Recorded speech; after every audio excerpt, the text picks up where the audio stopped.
E aí, galerinha que curte o Morfofuncionando, tudo bem com vocês? Se você acessou esse vídeo, saiba que ele faz parte de uma série que trata das vias aéreas superiores. Nós começamos falando sobre o nariz, passamos para a região da faringe e vamos terminar falando da laringe. Estão preparados? Bom, pessoal, então na aula de hoje nós vamos descrever as estruturas que formam o nariz, as cavidades nasais e os seios paranasais. Então vamos começar pelo nariz. O nariz é a parte do sistema respiratório que está situada acima do palato duro, essa região superior da cavidade oral. Vou abrir aqui para vocês poderem visualizar. Então vejam só, toda essa região é a região do nariz e aqui a porção do palato duro. Toda essa região superiormente ao palato duro é parte do nariz. Tá? O nariz ele inclui uma porção mais externa, que a gente consegue ver melhor deste lado da peça, a cavidade nasal, que ela está aberta, porque ela é dividida no plano mediano por um septo, o septo nasal. Então, aqui a gente tem a cavidade nasal direita e por trás do septo nasal, a cavidade nasal esquerda. Então, o nariz ele é considerado a porção inicial do sistema respiratório, por onde o ar inspirado adentra e é direcionado para as demais regiões do sistema respiratório. Aqui a gente começa o que a gente conhece como condicionamento aéreo, que é a capacidade de filtrar, umedecer e aquecer o ar para que esse ar inspirado não lesione as estruturas do sistema respiratório, principalmente a região alveolar, onde acontecem as trocas gasosas. E também é aqui na cavidade nasal que nós vamos encontrar o órgão da olfação, nessa região mais superior que a gente vai ver melhor em outra peça. Então vamos começar com a descrição da parte externa do nariz, ou nariz externo. Essa parte externa é a parte visível nessa região mediana e que se projeta na face. O seu esqueleto é osteocartilagíneo. Ele é dividido em dorso do nariz. O dorso do nariz inicia nessa região superior e mediana, que é o local que a gente denomina de raiz do nariz. O dorso desce anteriormente e termina nessa região que se projeta mais anteriormente, que é o ápice do nariz. E o ápice do nariz se abre lateralmente por meio da asa do nariz, formando a face inferior ou base do nariz. E é na base do nariz que nós vamos encontrar as narinas, essas aberturas anteriores de forma piriforme. O nariz é recoberto superficialmente por pele fina, sendo que essa pele é mais delgada na região mais superior do dorso e mais espessa nessas regiões mais laterais, que formam principalmente a região aqui da asa do nariz.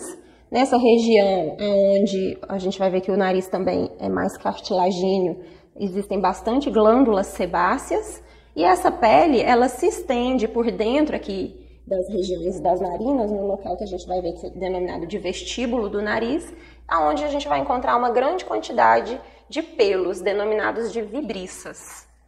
Então, nessa vista anterior, a gente já consegue visualizar do lado direito dessa peça que o nariz ele possui uma sustentação, um esqueleto. E esse esqueleto é osteocartilagíneo. Do lado direito dessa peça, a parte cartilagínea foi retirada e a gente está visualizando essa abertura, que é denominada de abertura piriforme, e ela faz parte da face, né, região aqui mais anterior do crânio. As estruturas que formam a abertura piriforme formam o dorso do nariz e as porções inferolaterais dessa abertura. Então, o dorso do nariz, essa porção mais superior, é formada pelo osso nasal, né, ossos bilaterais, então tem um de cada lado. Lateralmente e inferiormente nós temos a maxila, também ossos bilaterais. Então, esse esqueleto de sustentação também é formado por cartilagens, principalmente cartilagem hialina, e aqui nós temos uma delas, que é a cartilagem do septo nasal, que se projeta anteriormente, dividindo o nariz externo em duas metades. As outras cartilagens nós vamos visualizar no próximo modelo.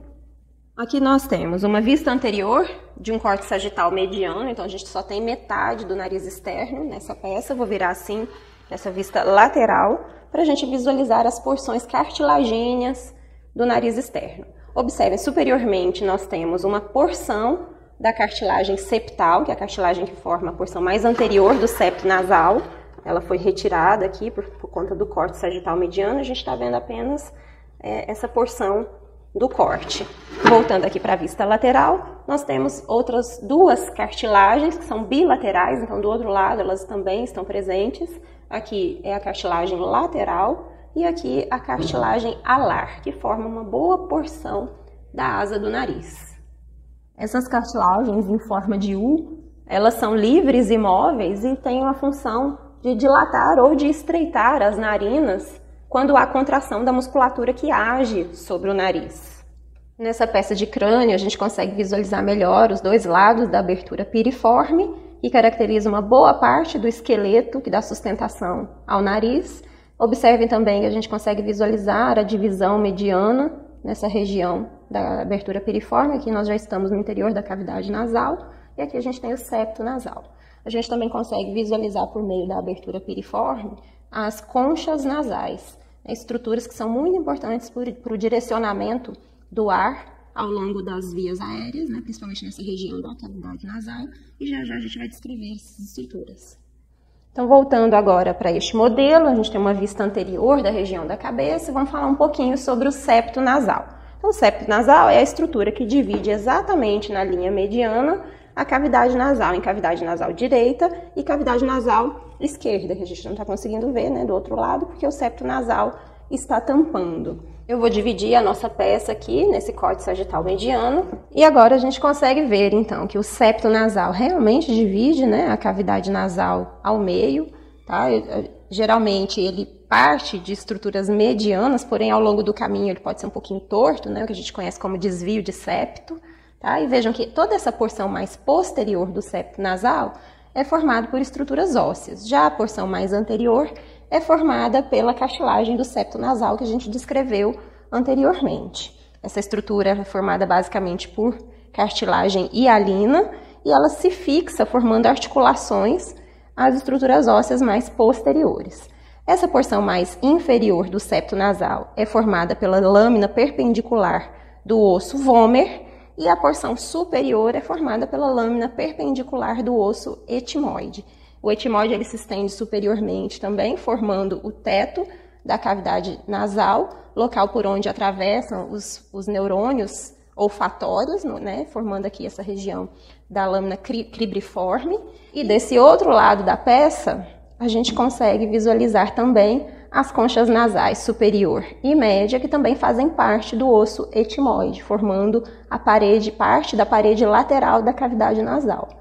Já a concha nasal inferior é um osso à parte, que forma uma articulação com a maxila que completa toda essa porção lateral e inferior da região da face.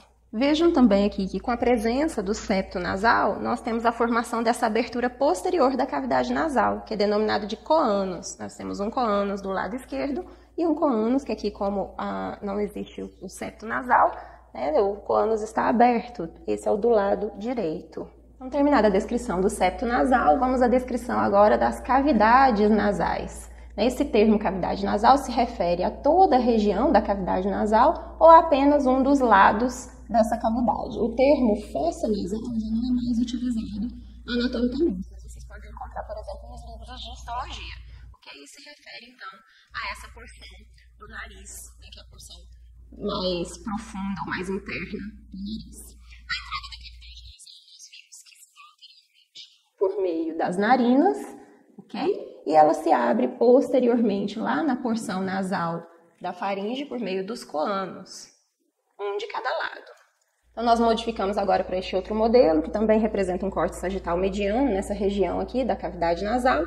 Vejam só que nós temos a projeção do nariz externo e a cavidade nasal propriamente dita. E o septo nasal foi retirado para a gente poder visualizar, então, a parede lateral dessa cavidade. O septo nasal ele representa a parede medial da cavidade nasal. Aqui nós temos o teto, formado principalmente pelo osso nasal, parte do frontal e do etimoide. A porção mais posterior faz parte do esfenoide. E o assoalho da cavidade nasal, que é representado pelo processo palatino da maxila e pelo osso palatino mais posteriormente. Então, nós estamos vendo aqui toda a parede lateral da cavidade nasal. Observem que aqui ela está toda revestida por uma estrutura meio rósea, meio bege, não sei como é que vocês estão enxergando aí. Aqui é o revestimento mucoso dessa cavidade. É a mucosa que a gente conhece como mucosa respiratória. Essa mucosa, ela inicia acima dessa região mais dilatada, que faz parte da asa do nariz externamente, e aqui dentro do nariz externo é o que a gente conhece como vestíbulo. Então, o ar inspirado, ele adentra o vestíbulo, e nessa porção do vestíbulo nós temos uma extensão da pele fina que reveste o nariz externamente. Então, acima do vestíbulo inicia, então, a mucosa respiratória. Toda essa porção mais lisa aqui, que faz parte do nariz externo, é o átrio do nariz, e posteriormente o ar inspirado segue, então, para a cavidade nasal propriamente dita. E aí o ar ele vai ser turbilhonado nesses espaços entre as conchas nasais, e são denominados de meatos nasais. Então, é muito importante o surgimento dessas estruturas na região da cavidade nasal, né, que são as conchas. Elas são projeções ósseas mais encurvadas que se projetam da parede lateral da cavidade nasal em direção ao septo, para realizar o turbilhonamento do ar inspirado. E aí vejam que elas também são recobertas por mucosa. Então, quando o ar ele passa ao longo dos meatos nasais e entra em contato com essa mucosa, e ao ser turbilhonado esse contato é mais efetivo, ele passa a ser filtrado, aquecido e também umidificado por conta da presença dessa mucosa. Voltando aqui para a região do vestíbulo, nós vamos encontrar também pelos bastante rígidos, que são as vibriças, que são responsáveis por iniciar esse processo de filtração do ar, aprisionando partículas que são maiores nessa região, né, impedindo que elas adentrem a cavidade nasal propriamente dita. E aí o restante da mucosa continua esse processo de filtração, além de aquecer e umidificar o ar. Ok? Essa mucosa ela se estende também para as estruturas que entram em contato aqui com a cavidade nasal, por exemplo, os seios paranasais, que são aberturas no interior de alguns ossos pneumáticos que se comunicam com a cavidade nasal. Nessa peça a gente consegue visualizar o seio frontal, que está no interior do osso frontal, e o seio esfenoidal, que está no interior do osso esfenoide.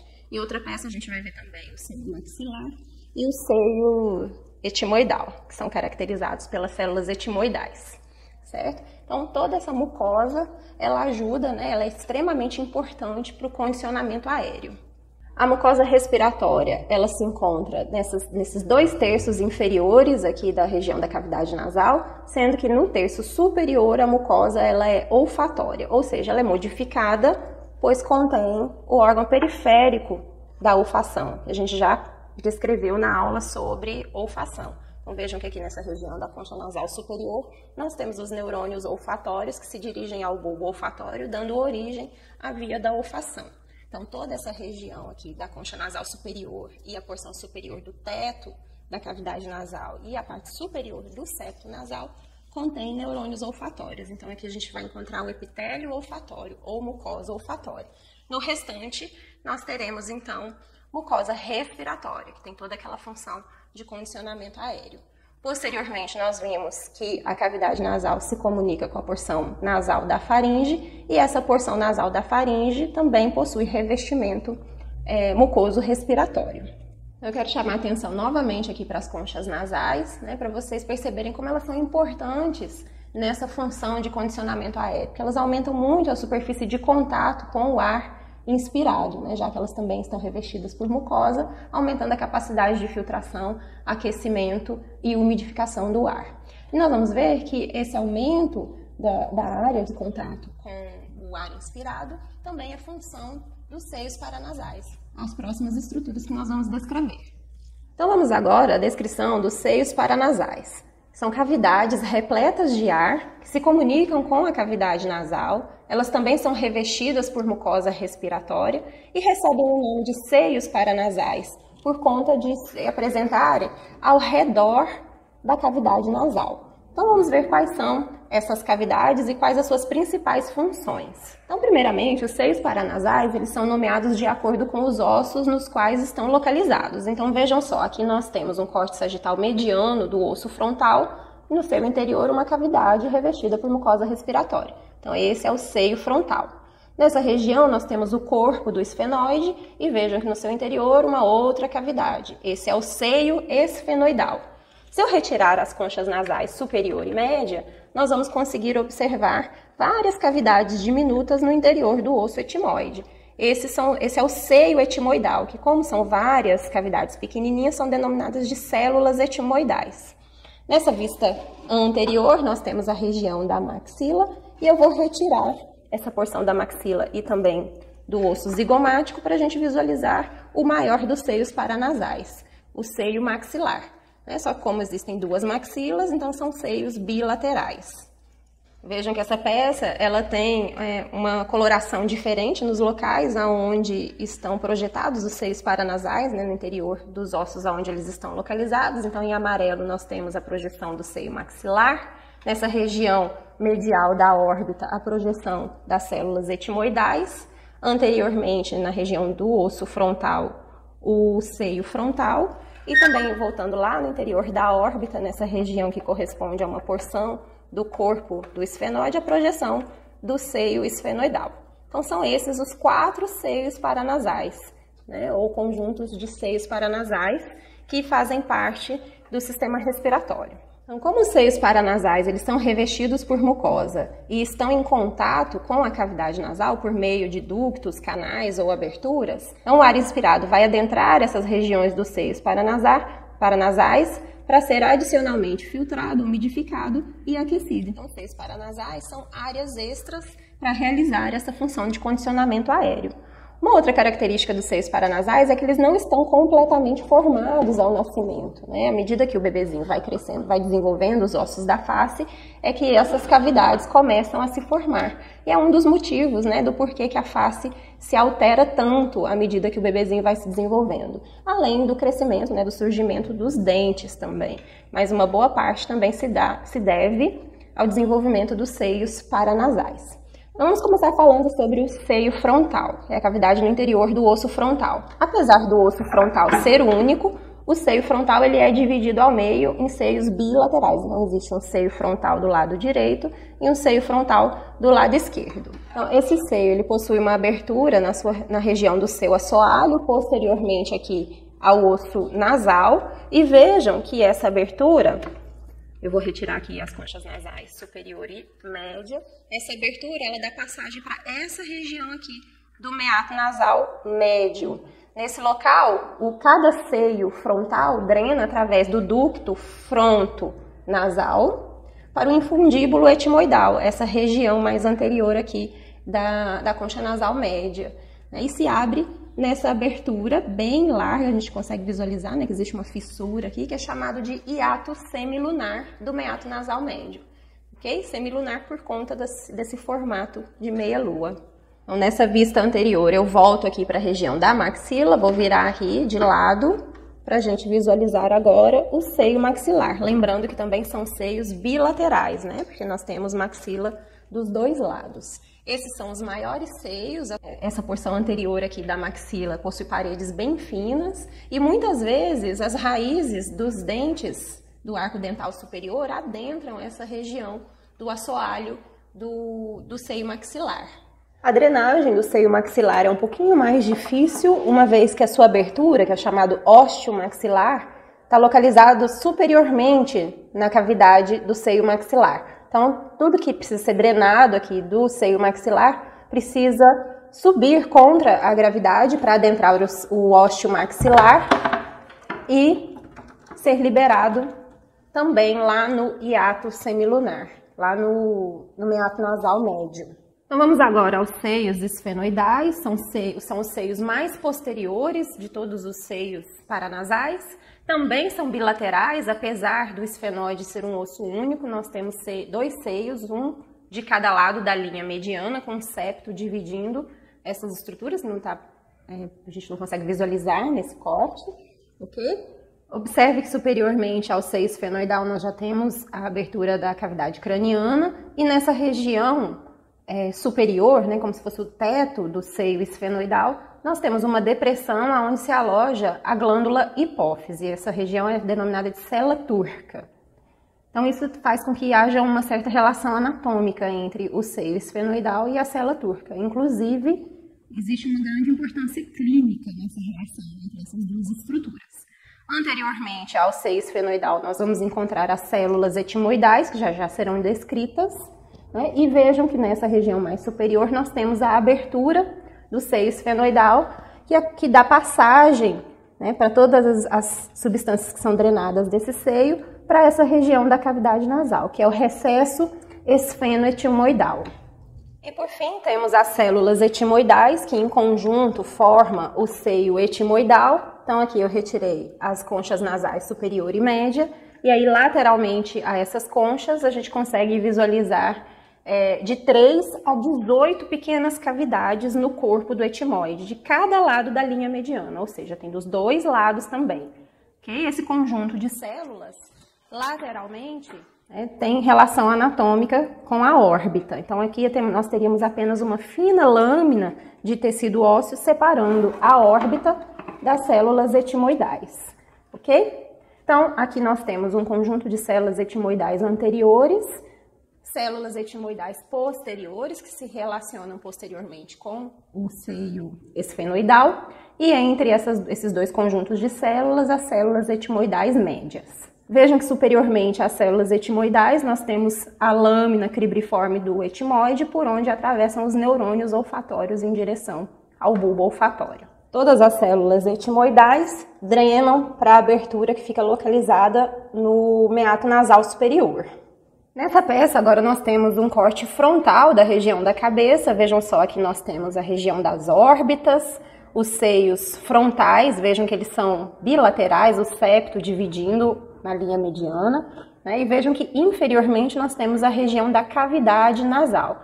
Vejam só que nós temos a concha nasal média e a concha nasal inferior, a concha nasal superior não está representada nesse corte, e vejam que aqui nós temos a divisão mediana da cavidade nasal representada pelo septo nasal.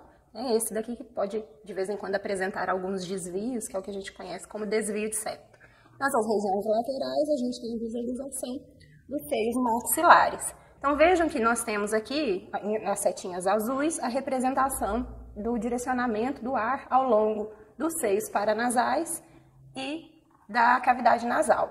Então vejam que existe contato entre essas cavidades e a cavidade nasal, que permite o aumento da área de contato do ar inspirado com a mucosa respiratória que reveste todas essas estruturas.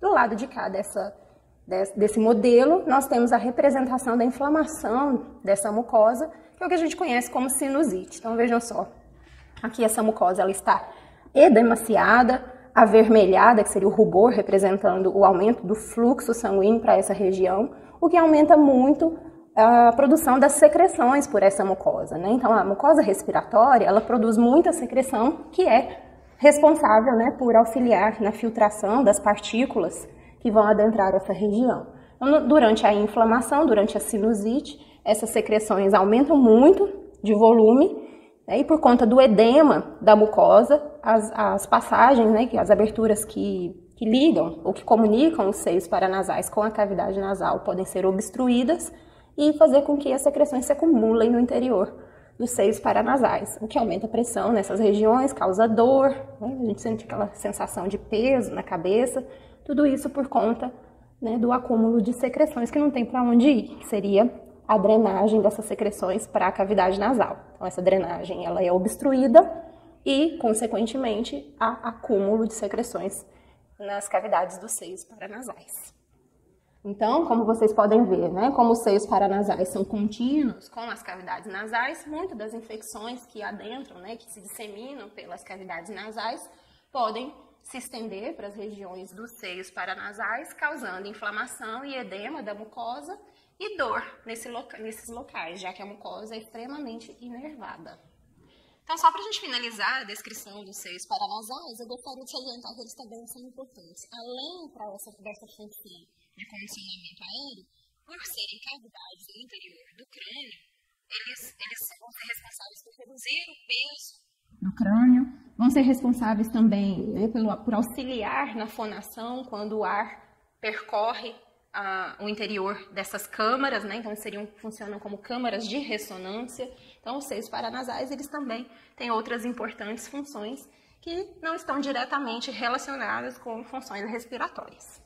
É isso aí, pessoal, terminamos mais uma aula. Espero que vocês estejam curtindo bastante essa playlist sobre sistema respiratório. Não percam as próximas aulas e se inscrevam no nosso canal. Dance like there's no tomorrow.